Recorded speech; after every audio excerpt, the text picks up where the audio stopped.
بسم اللہ الرحمن الرحیم رب زدنی علما۔ اللہ تعالیٰ سب کو عمل کی توفیق نصیب فرمائے۔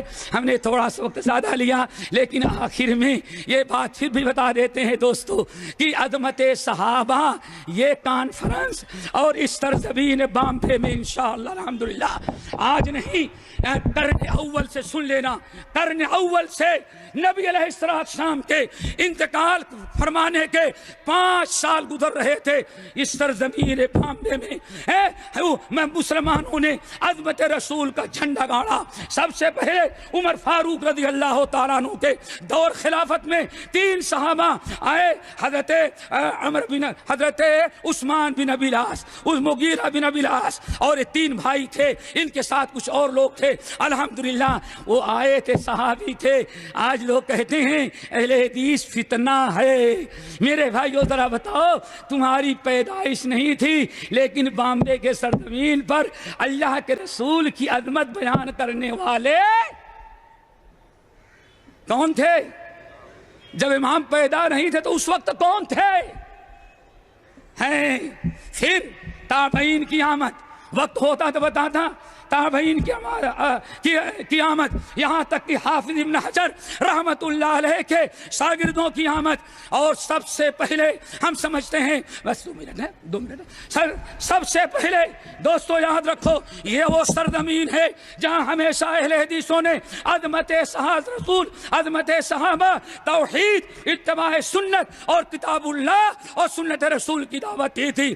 میں سمجھتا ہوں تقریباً 1140 سے لے کر کے 1162 ہجری تک، آج سے تقریباً 300 سال ہو رہے ہیں۔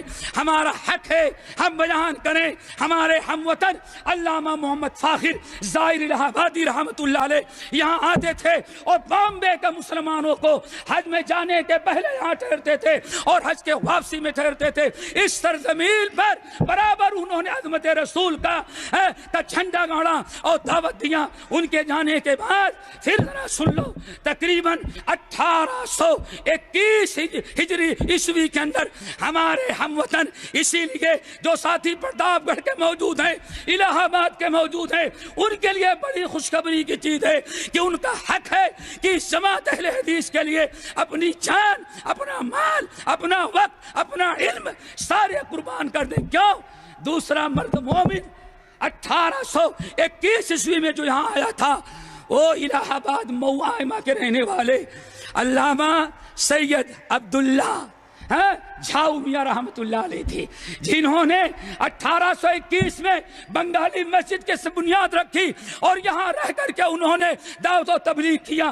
پھر اس کے بعد 1829 میں سید احمد شہید رحمت اللہ علیہ نے اپنے شاگرد اہل حدیث عالم، کتاب سنت کا دعوت دینے والا، توحید کا علمبردار محمد علی رامپوری رحمت اللہ علیہ تشریف لائے۔ پھر ان کے چلے جانے کے بعد سید عبداللہ لبریدہ رحمت اللہ علیہ آئے اور انہوں نے یہاں اسلام کا جھنڈا گاڑا اور توحید سے روشناس کرایا اور عظمت رسول کی دعوت دی۔ پھر اس کے بعد سید شہید سن 1300 کے اندر 1300 پر میاں شیخ الکل میاں نذیر حسین محدث دہلوی رحمت اللہ علیہ آئے، اور اس وقت بامبے کی مسلمانوں نے ان کے ساتھ وہ سلوک کیا جو آج تمہارے ساتھ نہیں کر رہے ہیں، لیکن الحمدللہ یہاں رہ کر کے کتاب و سنت کی دعوت دیا۔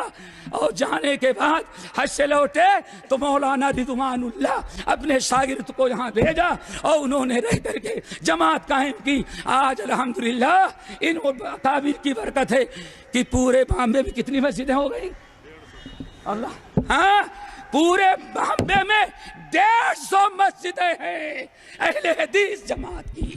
انشاءاللہ یہ اس کی بزم جہاں کا اور ہی انداز ہے۔ مشرق و مغرب میں اہل حدیث و تمہارے دور کا آغاز ہے۔ اقول قولی ھذا واستغفر اللہ من کل ذنب واتوب الیہ۔